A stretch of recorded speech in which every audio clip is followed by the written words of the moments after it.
It's a new country for me. I've never been here before. This is Latvia, and where are we now? In Riga. This is a beautiful town. You just have to come here.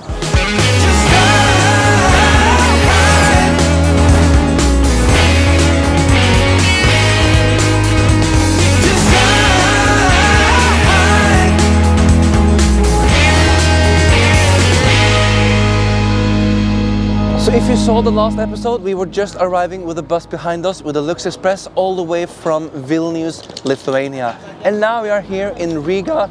All trams are passing by. We do have buses behind us. And what I like with Eastern Europe, that the people are taking the public transport.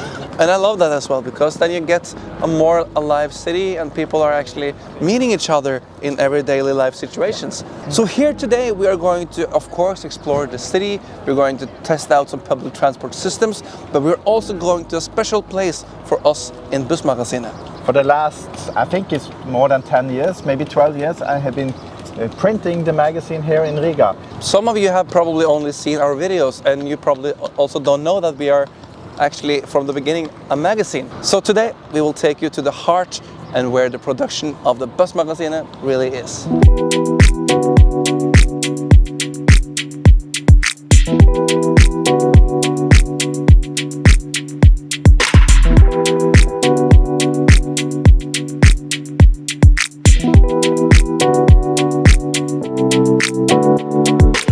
So now we have just been to the hotel room, put the things away that we don't need. So now we are in front of the Freedom Monument. There is a river coming here. We have buses on one side and all trams on the other side. So we are in the middle of the new part of the city and also the old part of the city. So join us into the old town.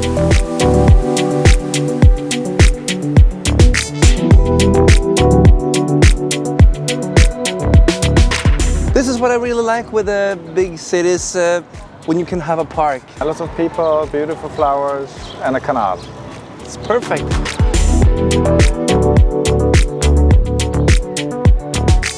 And here we have all the trams, and we have to take a look at them because they are very old. Some of them are very old. They have everything here.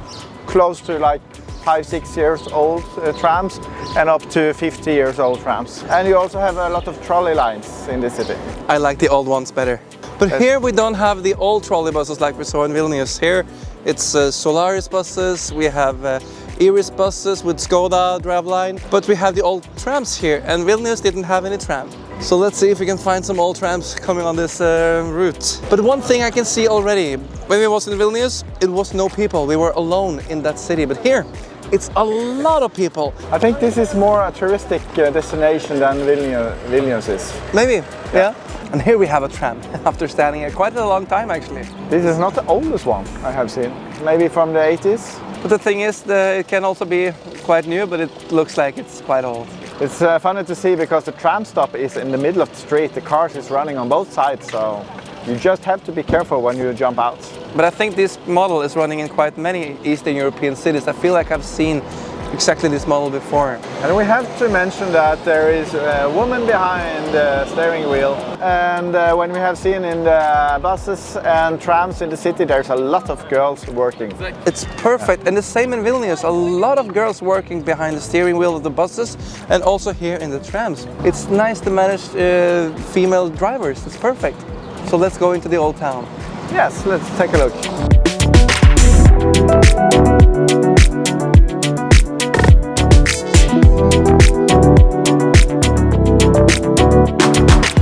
So now we are in one of the main squares here in the old town, and it's a lot of squares here, and all squares have some historical building or a big church, and here we have one of the most famous buildings built in the 1300s. But in front of that building there's the beautiful Mercedes-Benz Travego. I think actually the Travego is more interesting. For us it is. Yeah, we skip the building and jump on the bus instead. Because there is something with the Travego, because it's not in production anymore for the European market. It's one of the best coaches ever built. It even have 2 police cars in front and the back, so they are protecting the Travego here. Yeah, that's good. They should protect the Travego all over the world. And now there are even a cello playing a song for the beautiful Travego. Perfect day for a Travego in Riga. And I wanted to kiss it.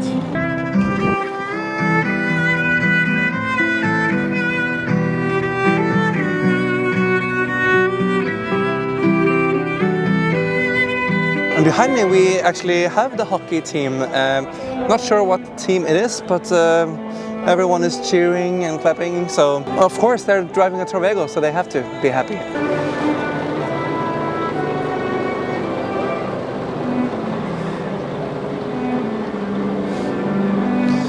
I have mentioned before that I don't like when cars are driving inside of old towns, but for me, Travego, it's okay.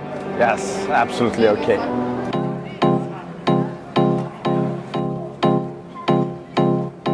One thing is for sure that the main squares and the most touristic areas are, of course, they're beautiful to see, but I like this. Go to the left in one of the small streets and you will find the best views. Here we have a big tower, you have the narrow streets, the nice colors of the buildings. The small narrow streets are the best.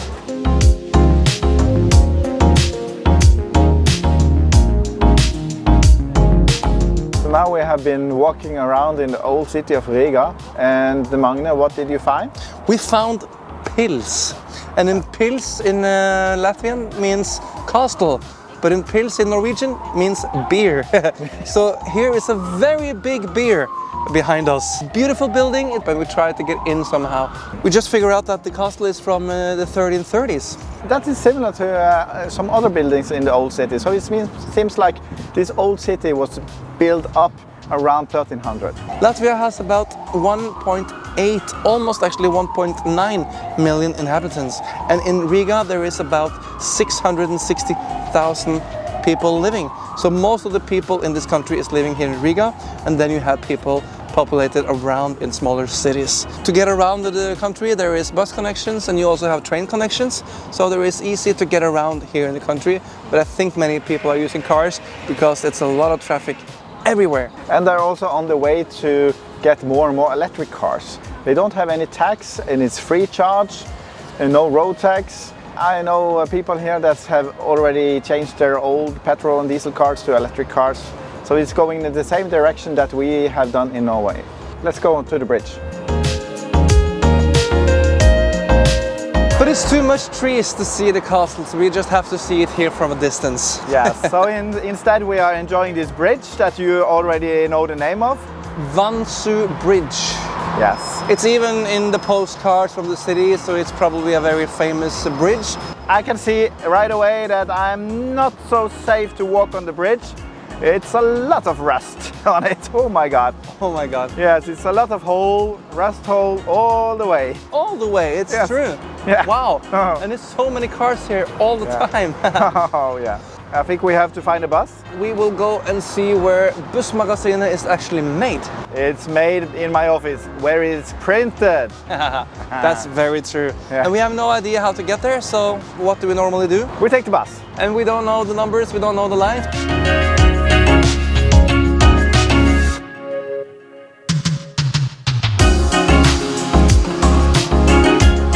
We just jumped on a bus like we normally do, and we found a Solaris. It looks quite new. Looks quite new. It's a diesel engine, Urbino 12. And wow, I don't know where this is going. We're hoping for the best like we normally do. Yeah. And something tells me that we maybe have to change. I believe so.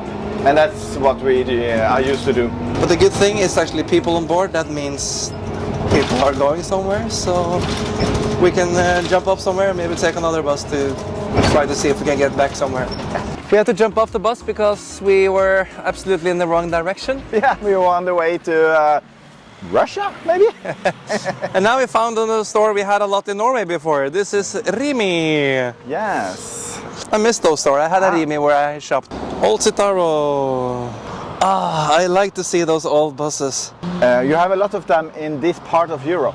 And it's an quite old Solaris. Yeah, it is. As you can see now, from 1st of February they closed down. So people cannot enter from the second and third door. It's 63. Oh, 63. Ah, okay. So we will wait. We have to wait because we're going to take the 50. And that will make a very much slower entrance process, which means also the bus will stand longer on every stop. I know that they tried this in Oslo on a few lines, but they went back to the old system where you can enter and go off in every doors. Yeah, and also in America it's like that, but of course they only have one door. But entering and exiting takes a lot of time. We only have one door entrance. Now the bus is coming. Oh, it's completely filled up. Well, at least we get where we want to go. So let's jump on this one. Quite new Solaris. Yeah. And this one you are allowed to go in the middle. Can I? Strange. Oh. On the way to the print shop, we discovered that we are actually in the middle of the bus paradise in Riga. It is. The local bus company are in the buildings behind us. But on the other side of the road there is a lot of old buses that we want to take a look at. And that's actually more interesting. So we find an open gate, so we let's try to go in. This looks like some kind of a scrapyard, but for all I know it's actually a functioning depot. I don't know, I've never been here. I have seen it before from the outside but never been inside. So I can see some of the cars is in a condition that they can run, but there's everything from a mobile crane to trucks, cars, minibuses and coaches. And I can now tell you, these buses are not running. They don't have license plates and they are so rusty. Neoplans, a lot of them.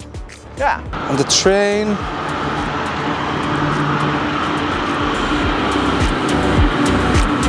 Cargo. Two old Säffle from Sweden. Old buses from Sweden here, yeah. These are so nice buses. Yeah. I can see a dragmøller.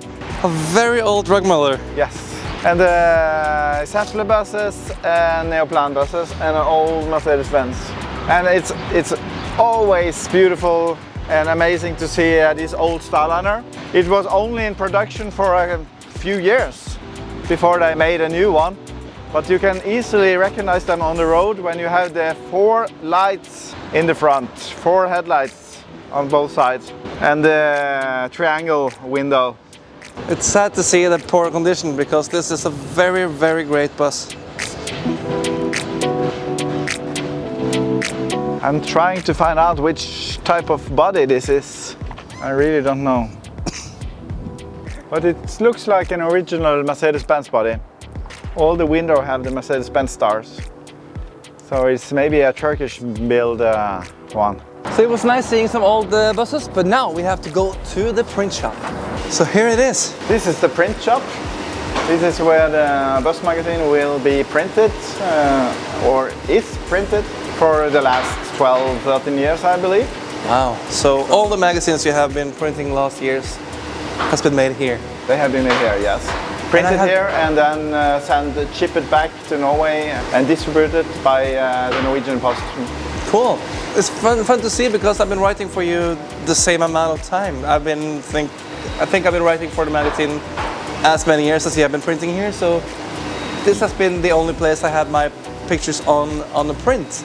So it's fun to be here to see the building and see the machines, how everything is made. So let's go and take a look at the machines. Yeah. I think they're huge. And they are soon starting up the machine here. And I remember the first time I was writing an article about you, Magne, was before I went over to magazine format. Oh. It was, I was writing the first article when it still was a newspaper. Ah, so the first article for me was actually in paper? In a newspaper, yes. That's many years ago. Many years. 2007. Wow. And soon after we started traveling together. Yes. So here we have, actually it's an MAN. Yes, it's a part of the MAN company, so it's really heavy machinery. So here everything goes automatically. There is machines for almost everything, except of some things they still use people for. Yeah, they are making a lot of maps. So and then everything have to be put in plastic folders manually. Yeah, so. And that's also good because they will give job for 70 people. So it's a big working space here, yeah. And it looks like people are happy and they're enjoying their lives. So it's nice to see that Bussmagasinet can join that to make people work and live down here. Yeah, not bad. And the story about this building is that it was a factory for clothes before, in the Soviet Union time, and after that they tried to start up again, and it didn't work. So they sold the building and now it's a printing house. And it functions. It's the 3 floors, the offices on top, the manual work and some stitching and everything in the middle. And down here, it's the printing part. So it's huge. It's 4,000 square meters, I think I've heard. That's correct. The style of the building is of course from the 50s, but they're starting now to renovate the building. They have put in some new windows, new doors. So now we will take a look on the production here, and our tour here in the Baltics are done. It is, yeah. Now we take the plane home. So I got 2 new countries on my list, and it's embarrassing. We are traveling the whole world, but I still haven't visited countries that's just an hour of flight time away from my own city. But now I've finally been to both Lithuania and Latvia, and I absolutely loved both cities. A lot of history, great squares, nice towns, good food, very nice people. I'm excited to come back to the Baltics very soon. So until next time, please subscribe to the channel, press down here on the button called subscribe, and then you will see all the future videos from us in Bussmagasinet. Until next time, drive safely and have a great day.